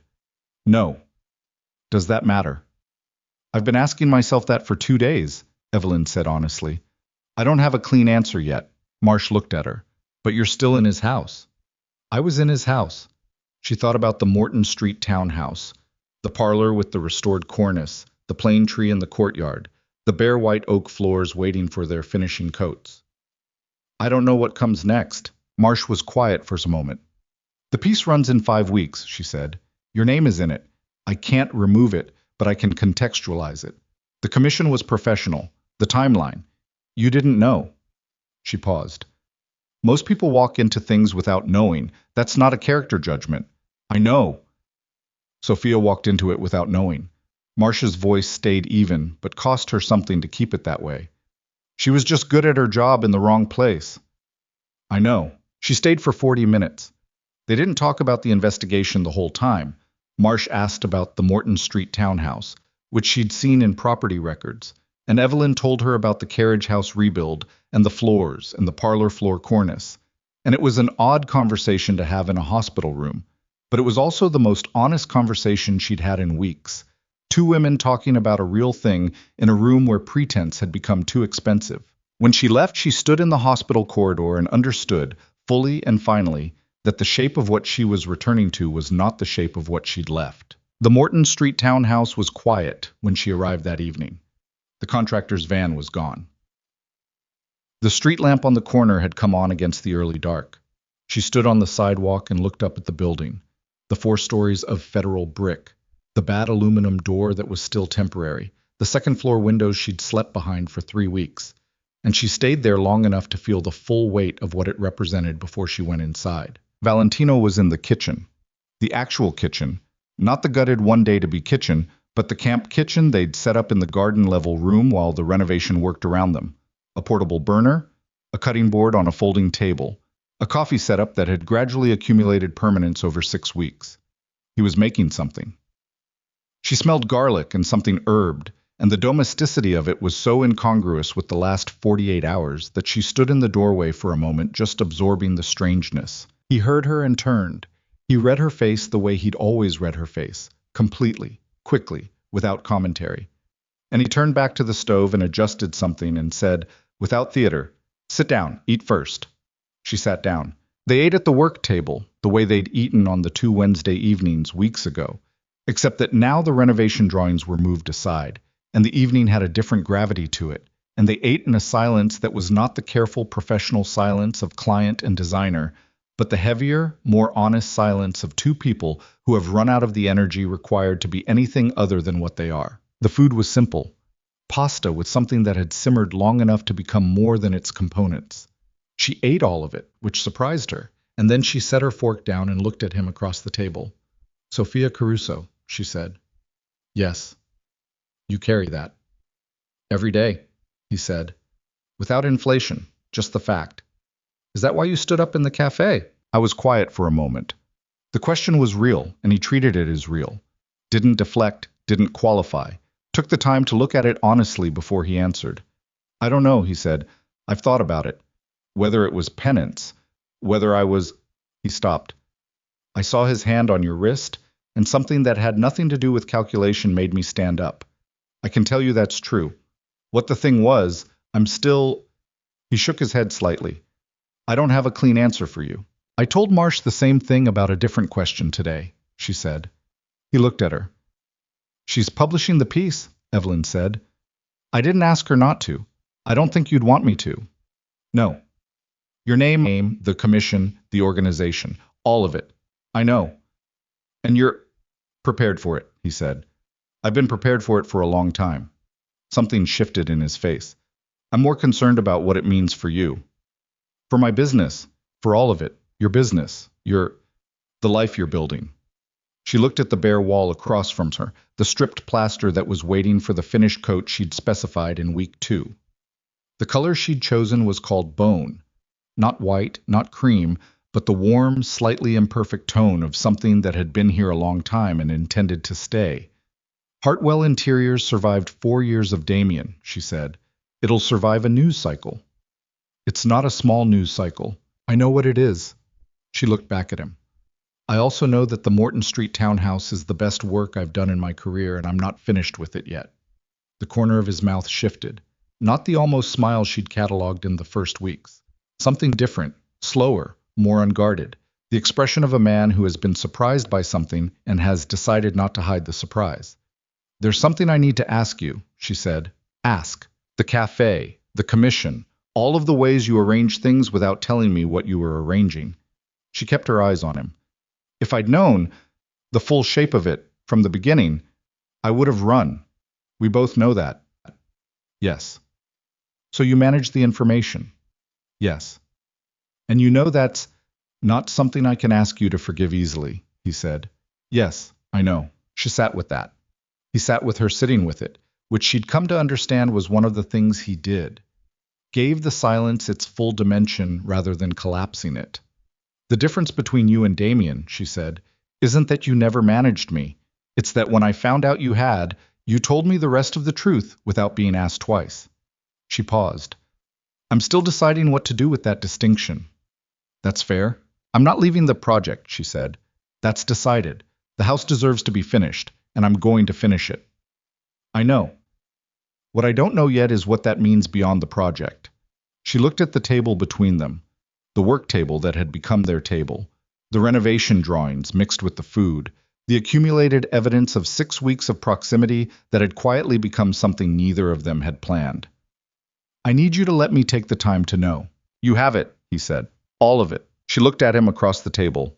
The man from the corner booth, the one who'd stood up when no one else did, who'd sent someone to her building at 1 a.m, who ran a criminal empire and had told her so without softening it, who carried a dead woman's name every day and had removed the man responsible and lived with the knowledge that removal was not justice and had kept going anyway because stopping was not an option he'd ever learned to choose. I was not a safe man.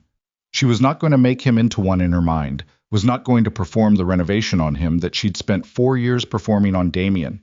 The selective restoration, the willful emphasis on the good bones while the structural damage went unaddressed. He was what he was. She had the full set of documents now, and she was still at the table. 3 days later, the divorce settlement arrived in Marcus Webb's inbox at 7:41 in the morning. Fully executed, every term intact. The Tribeca apartment relinquished. The Hartwell Interiors assets untouched. Damien Russo's signature on every page. The signature of a man who had run his calculation one final time and arrived at the only answer the math allowed. Marcus called her at 7:52. She was on site, second floor, reviewing the window restoration with the contractor. It's done, he said. She stood at the second floor window of the Morton Street townhouse with the phone pressed to her ear and looked out at the street below. The November trees with their remaining leaves, the brownstones across the way, the ordinary mid-morning life of a block that had been here for 150 years and intended to stay. Thank you, she said, for everything. Evelyn, Marcus paused. Are you okay? Actually, she thought about the honest answer. She looked at the window frame, original wood, carefully stripped, waiting for the glazing compound she'd specified to rebuild the seal around the old glass. Old glass that had survived 150 years of New York weather because someone had done it right the first time. I will be, she said. The carriage house rebuild was completed in late January. Evelyn stood in it on the morning of the final inspection with her contractor and Carla Torres, and the winter light coming through the restored doors. Real wood now, double hung, the proportions right. And felt the thing she felt at the end of every good project, the particular satisfaction of a room that had become what it was supposed to be. Then she went back inside and kept working. The Marsh piece ran in the 3rd week of February. 18,000 words. Comprehensive, meticulous, the product of 14 months of grief converted into discipline. The DeLuca organization, the shell companies, the movement structure. Damien Russo's name and transactions. The death of Sophia Caruso, named and centered and given her full history. The school in New Jersey, the financial analysis degree, the methodical way she'd tried to understand something before she decided what to do about it. The friend who'd spent over a year making sure the understanding didn't die with her. Evelyn's name appeared 11 times.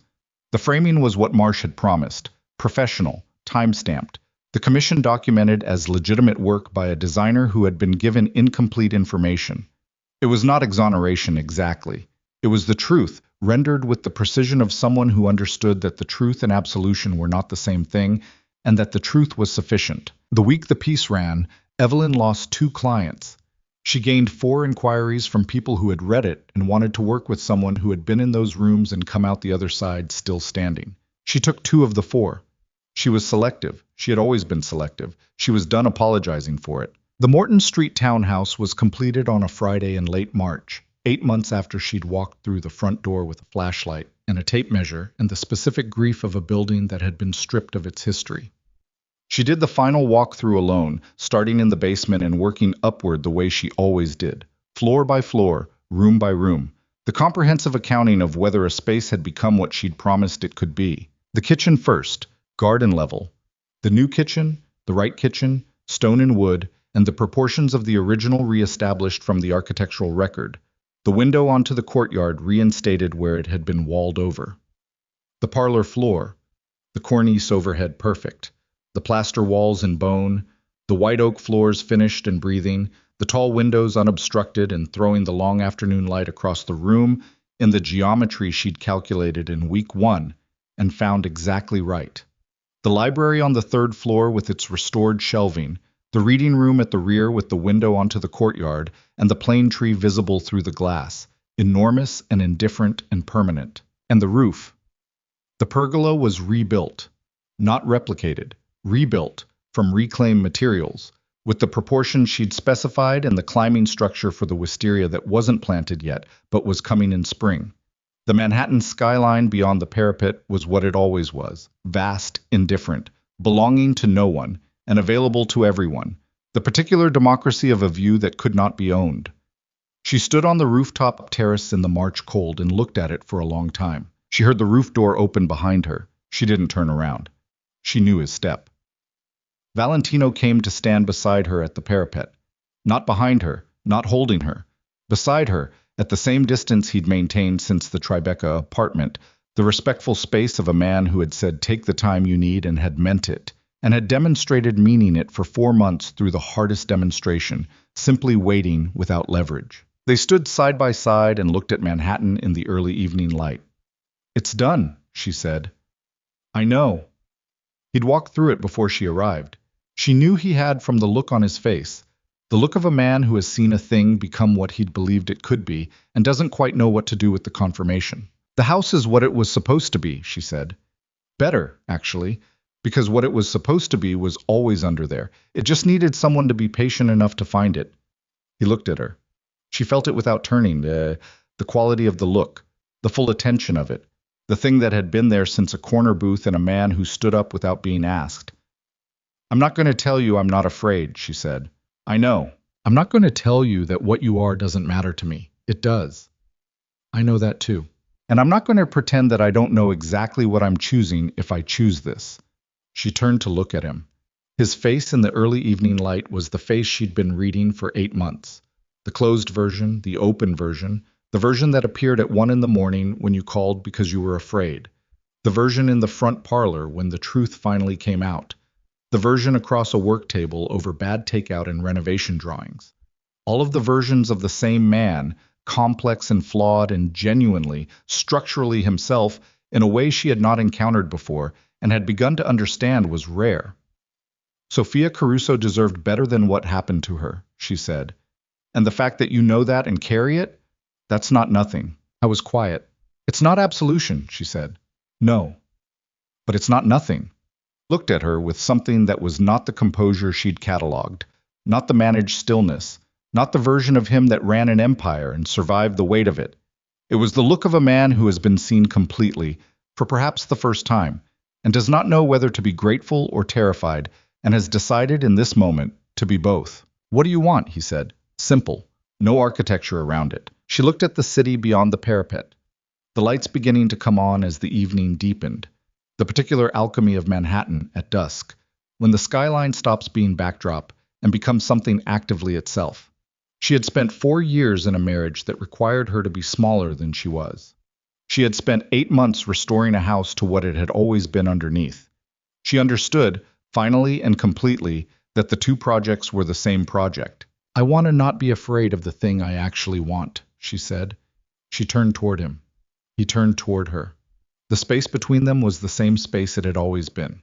The space she had maintained, that he had respected, that had been the margin of her own recovery. She closed it, not dramatically. Not the way that fear closes things, with urgency and overfull feeling. She closed it the way you close a door on a room you've finished, with the particular certainty of something completed and something beginning, the 2 states, simultaneous and inseparable. When she pulled back, his hand had come up to her face, just his thumb at her cheekbone, the lightest possible contact, like a man making sure something was real. "The house needs furniture," she said. Something moved through his face, the bone-dry humor, rare and unannounced. "Is that your professional assessment?" "It's a beautiful empty building," she said. "It should be lived in." He looked at her. "Are you offering to furnish it?" "I'm offering to help." She looked at him steadily. "The rest we figure out as we go." He dropped his hand from her face. Then he picked up her hand instead, the left one, the one she used to press flat on tables so no one could see it shake, and held it, simply, at their sides. They stood on the rooftop of the Morton Street townhouse as the city lit itself below them, neither of them speaking, both of them present in the specific way that people become present when they have finally, after considerable cost, arrived somewhere true. She was not the woman who had sat alone in Café Blanc with her hands flat on the table and her untouched coffee going cold. That woman had learned things the hardest way, the four-year way, the way that left marks, and had carried what she learned into a house that needed saving, and had saved it, and had come out the other side of everything with her hands steady and her eyes open and the clear, uncomplicated knowledge of what she was choosing and why. She was choosing it anyway. Below them, Morton Street was its ordinary Friday evening self. The plane tree in the courtyard was beginning, faintly, to bud, the first tentative biological assertion of March against winter, unremarkable and insistent and entirely indifferent to whether anyone was watching.